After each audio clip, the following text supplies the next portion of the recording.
E abramos a palavra do Senhor nosso Deus. Livro de Tiago, capítulo 4.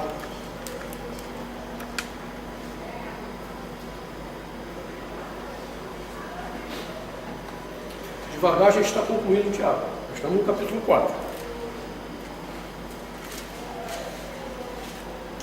A partir do versículo 4, começamos a examinar esse texto. A partir do versículo 4, e a palavra de Deus diz assim: infiéis, não compreendeis que a amizade do mundo é inimiga de Deus? Aquele, pois, que quiser ser amigo do mundo, constitui-se inimigo de Deus. Ou supondes que em vão afirma a Escritura: é com ciúme que por nós anseia o Espírito, que Ele fez habitar em nós. Antes, Ele dá a maior graça pelo que diz: Deus resiste aos soberbos, mas dá graça aos humildes. Sujeitai-vos, portanto, a Deus, mas resisti ao diabo, e ele fugirá de vós. Chegai-vos a Deus, e Ele se chegará a vós outros. Purificai as mãos, pecadores, e vós que sois de ânimo dobre, limpai o coração. Afligi-vos, lamentai e chorai.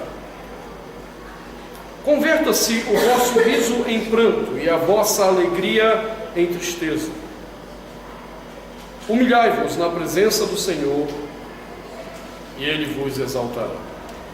Palavra do Senhor. Graças a Deus. Vamos fazer uma oração. Senhor, te agradecemos em nome de Jesus por essa hora, porque nos concedes, Deus, o privilégio ímpar de não somente lermos a tua palavra, mas termos a oportunidade de nela meditarmos, de crescermos nela. Então suplicamos agora a tua bênção sobre nós, para que possamos compreender, que tu envies, Senhor, do teu Espírito, para que haja entendimento não só na nossa mente, mas um entendimento que torne claro ao nosso coração a tua palavra, e assim desperte em nós o desejo de vivermos para ti mesmo e para a glória do teu nome, em nome de Jesus. Amém. Amém. Podeis assentar.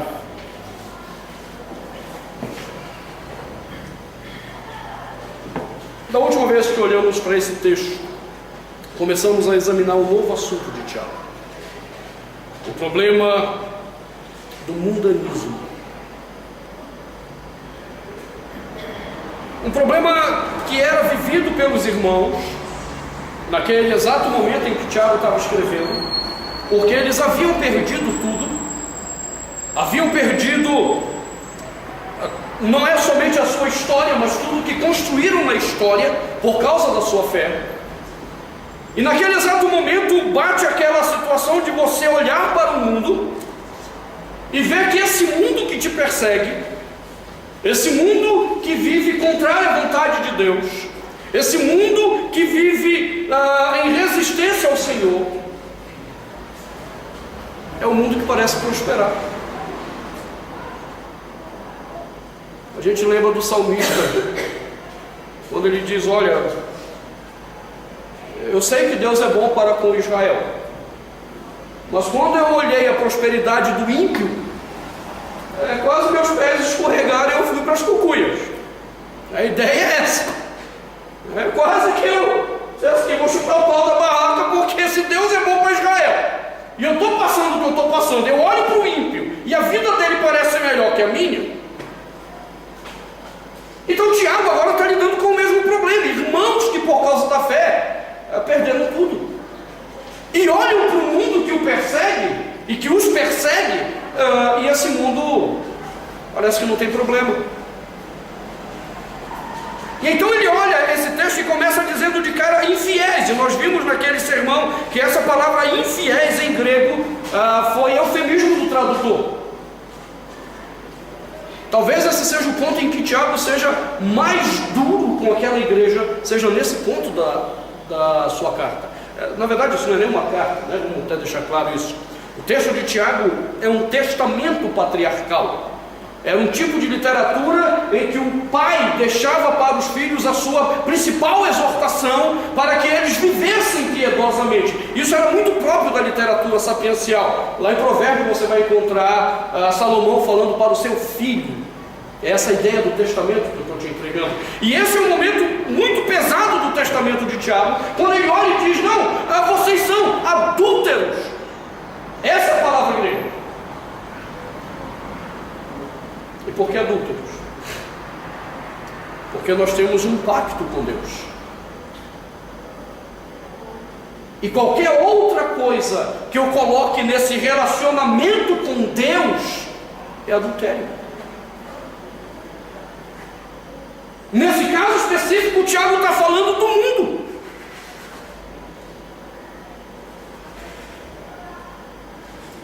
João teve que tratar desse problema também na primeira carta. Logo no início ele diz que tinha um grupinho de irmãos que dizia assim: ok, eu estou na luz, mas ando nas trevas. Tem gente que acha que é possível compatibilizar isso. Eu estou em Deus, mas vivo como o mundo diz que eu tenho que viver. Tiago diz: não, se você está em Deus verdadeiramente, e existe alguma atração sua pelo mundo pecaminoso que aí está, isso é adultério. Você está quebrando a sua aliança com Deus, você está quebrando o pacto com Deus, e essa é a razão, porque para Deus é detestável, é odiável, ou odioso, melhor dizendo. Odiável é neologismo. É odioso você amar ao mundo. Quando você entra em aliança com Deus, Ele não te dá a opção de você amar outra coisa, outro alguém, que não seja Ele, Deus. Deus não te dá a opção. Se você está nele, você vai ter um coração devotado a Ele. Você vai ter um coração que o ame. Você vai estar disposto a sacrificar a própria vida por causa dele. Você vai estar disposto a sacrificar os seus prazeres e mortificar os seus prazeres por causa de Deus, da aliança que eu fiz com o Senhor, da aliança que eu tenho com o Senhor. E o que passar disso, segundo Tiago, é adultério. Eu estou adulterando, eu estou pecando contra a aliança que eu tenho com Deus. Os irmãos daquela comunidade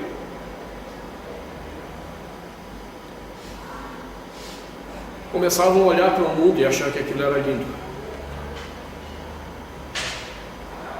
Nos faz lembrar um pouco o povo de Israel quando saiu do Egito. Estavam lá sofrendo, estavam lá clamando misericórdia de Deus. Quando Deus os tira do Egito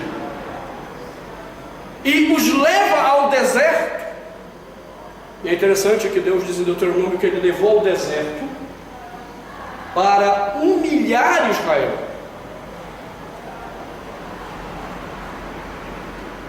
Parece que Deus é meio sadista. Parece que Deus tem prazer em nos pegar e humilhar e ficar lá no céu dando risada. Um Deus sádico. Não, mas Ele diz que Ele humilhou por causa de apenas uma questão: para provar o nosso coração. Deus não humilha nenhum dos seus filhos, a não ser para provar os seus corações. Deus não permite que sejamos humilhados, a menos que seja para provar o nosso coração. Quem é o seu Deus? A quem você serve? E o que Israel fez no deserto? Bom, no primeiro momento que eles sentiram falta de alguma coisa, eles olharam para o Egito. Eles não olharam para o Senhor e disseram: Senhor, ok, nós chamamos, estamos aqui no deserto, mas nós vamos comer o quê? Isso é oração.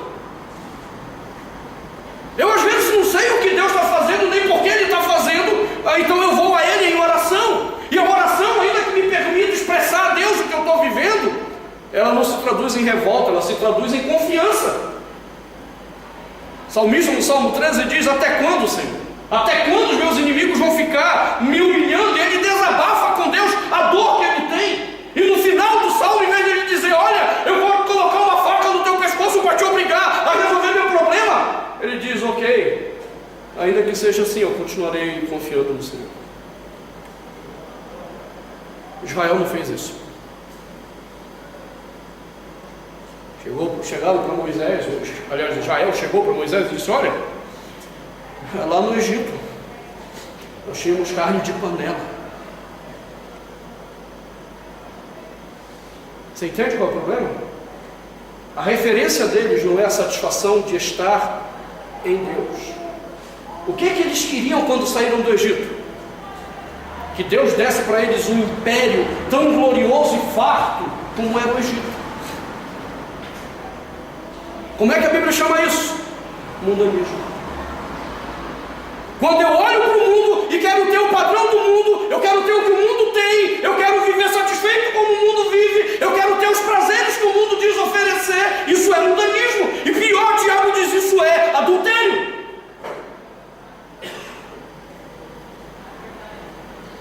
Quem é o meu Deus?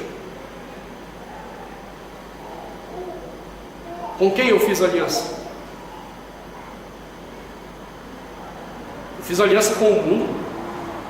Não, eu já vim de lá. Eu era apenas mais um entre milhares que vão para o inferno. E Deus misericordiosamente me amou. E Deus misericordiosamente me abriu os olhos. E Deus misericordiosamente me tirou de lá. E a questão é: por que eu estou olhando para o mundo de novo? Porque está faltando alguma coisa? Que esteja. Por que não pode faltar? Porque talvez o Deus que eu digo amar não seja suficiente para mim. O Deus que eu digo amar não seja suficiente para o meu coração. Eu preciso daquilo que o mundo oferece. E então, dentro do pensamento de Tiago, ele diz: adúlteros, vocês não compreendem que a amizade do mundo é inimiga de Deus.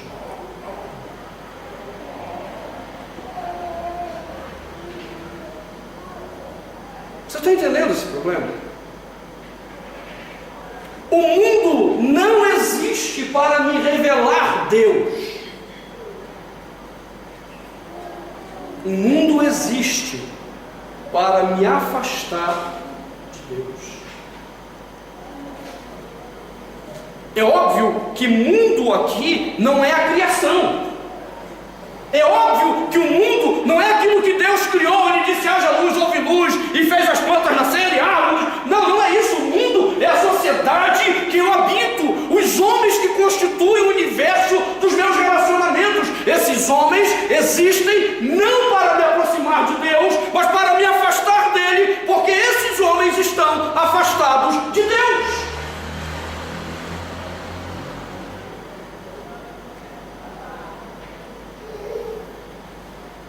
E às vezes eu olho para o mundo e acho lindo o que o mundo está fazendo.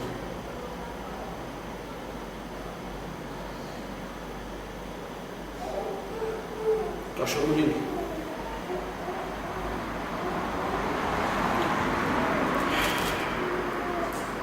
Tiago mencionou uma postagem do Wilson Porte Júnior.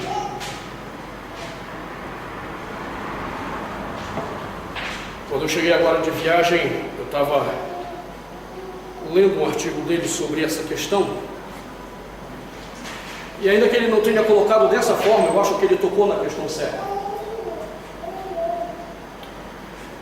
Ele colocou que ele vê essas movimentações totalmente calcadas em motivações erradas. Em nome de 20 centavos de uma passagem, se faz toda uma baderna, se faz toda uma esculhambação na sociedade, e a televisão faz questão de dizer que são manifestações pacíficas. E ele faz uma convocação nesse artigo, e foi isso que me chamou a atenção, para um Dia Nacional de Arrependimento,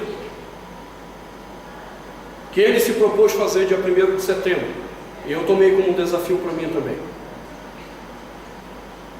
E enquanto eu li o artigo dele, eu fiquei com essa questão: por que um Dia Nacional de Arrependimento? Porque era assim que Israel tratava os seus problemas diante de Deus. Quando havia corrupção, quando havia alto índice de prostituição, quando havia abuso de autoridade, Israel convocava o seu povo para um dia todo para confessar seus pecados ao Senhor. Aí você entende como a gente ama o mundo? A gente olha para o modelo do mundo e diz: esse modelo é lindo. Ai, que coisa linda! O gigante acordou.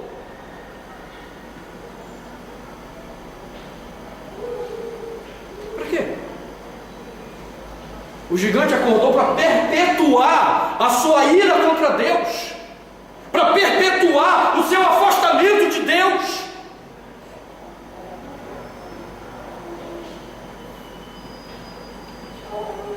Eu estava tentando entender um pouco esse movimento,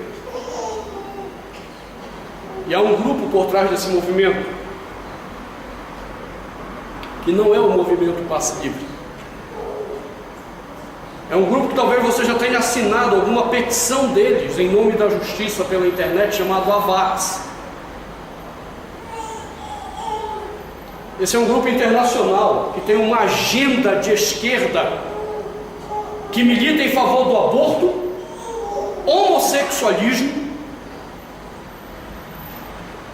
e o movimento anárquico.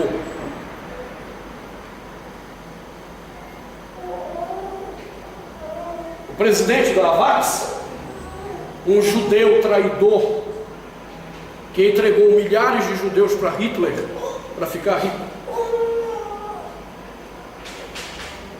E é esse grupo que está por trás dessas movimentações. São eles que patrocinam o tal do movimento do passe livre.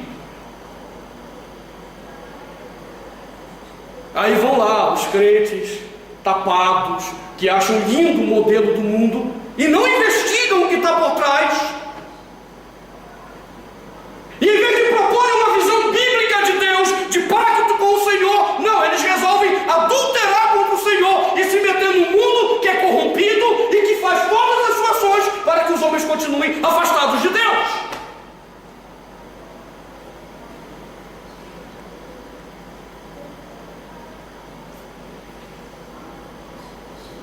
O povo que ama o Senhor e entende que seu país está perdido, faz confissão nacional diante de Deus. Mas a gente já não confessa nem os nossos pecados, a gente acha que está tudo bem com a nossa vida com Deus.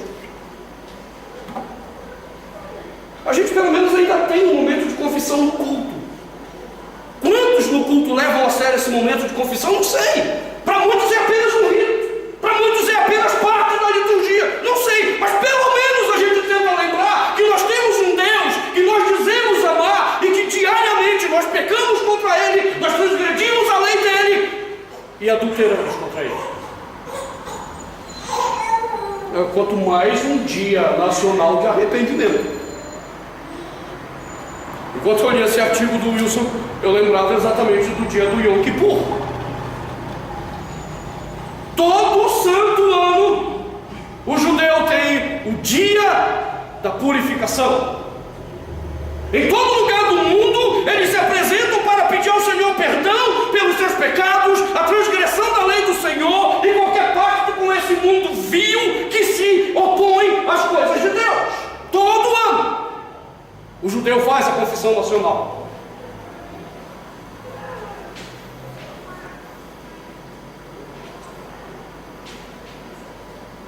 E nós olhamos para o mundo e queremos seguir o modelo do mundo, queremos imitar o modelo do mundo. Nós não entendemos que o mundo é inimigo de Deus, que a amizade com o mundo me torna inimigo do Senhor, que quando eu amo o mundo, tomo o mundo como referência, quando eu quero viver as coisas do mundo, eu estou me colocando numa relação de inimizade com o meu Deus. Eu não entendo isso. A questão é, eu não entendo, ou a questão é, eu não quero entender?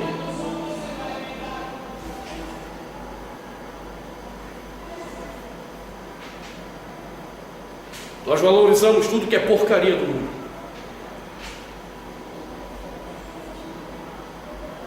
A gente valoriza tudo que é status, tudo que é sonho, tudo que é projeção, tudo que é... Você percebe? O coração vai ficando só soberbo, mais cheio. E a palavra de Deus diz: esvazia, quebranta, humilha.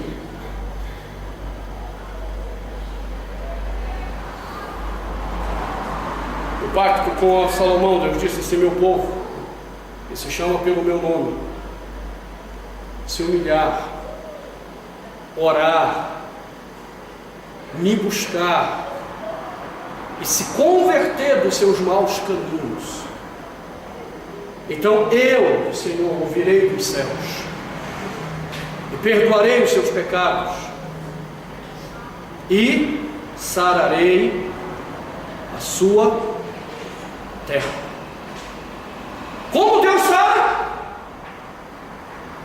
Oração, humilhação, confissão. Como as igrejas evangélicas saram a nossa terra? Trazendo o mundo para dentro da igreja. E qualquer trocadilho não foi mera coincidência, de propósito. Porque a sara a nossa terra, ela faz exatamente isso. Ela não sara coisa nenhuma. Ela apenas faz com que a igreja seja contaminada pelo mundo, pela imundície do mundo, e diz: nós amamos a Deus. Só se for o Deus do mundo. E a questão é: até quando seremos adúlteros? Até quando o modelo do mundo será o modelo para nós? Até quando os valores mundanos serão os nossos valores?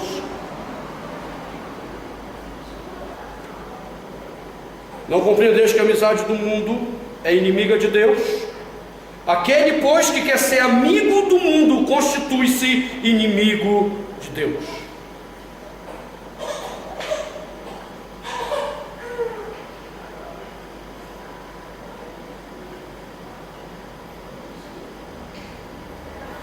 Complicado, né? Domingo eu pregava na Igreja Batista Liberdade de Fortaleza e tratava dessa questão que eu tenho tratado com os irmãos dominicalmente. Nós não amamos a Deus.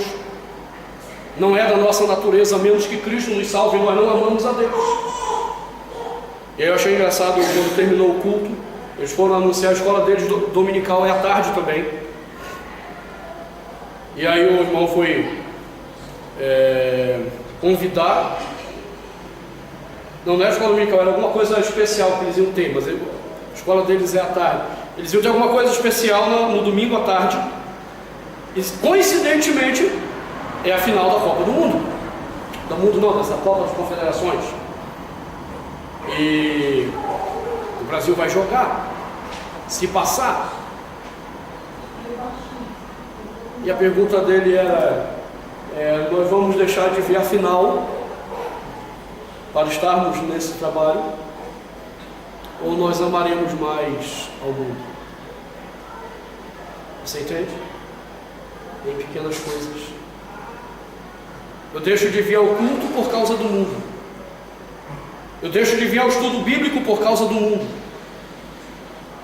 Eu deixo de viver um padrão de santidade que Deus requer de mim por causa do mundo.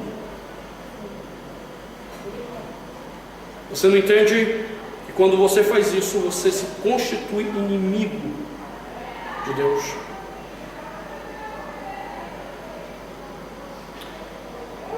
E eu não sei se você já entendeu isso, mas eu acho que não é uma boa ideia ser inimigo de Deus. Tem uns caras que acham que vale a pena ser inimigo dele. A Bíblia já mostrou o que é que ele faz com os inimigos dele. Mas tem crente que insiste em ser inimigo de Deus. Não é uma boa ideia.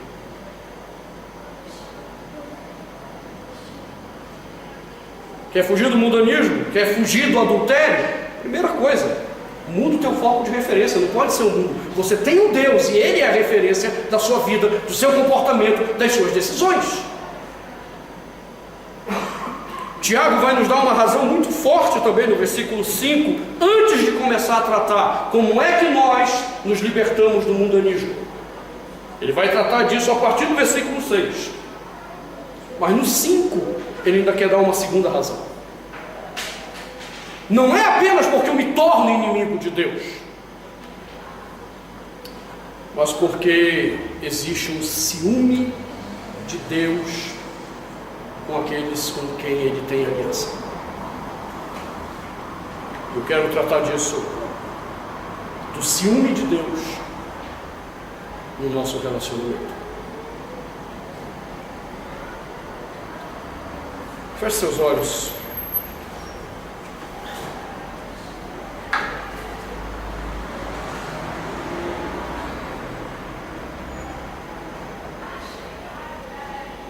Deus sempre nos convida à confissão. Se descobrimos em nós mundanismo,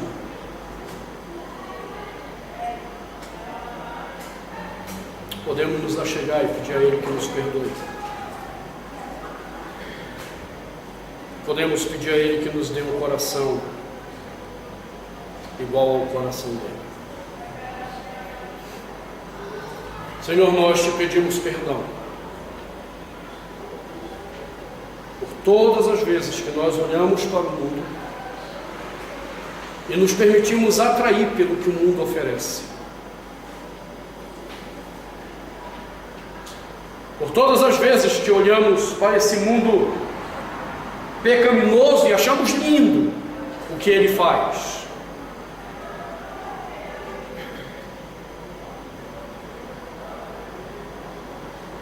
E então acabamos aceitando valores que não são valores do Senhor. Começamos a aceitar comportamento e conduta que não são comportamentos do Senhor.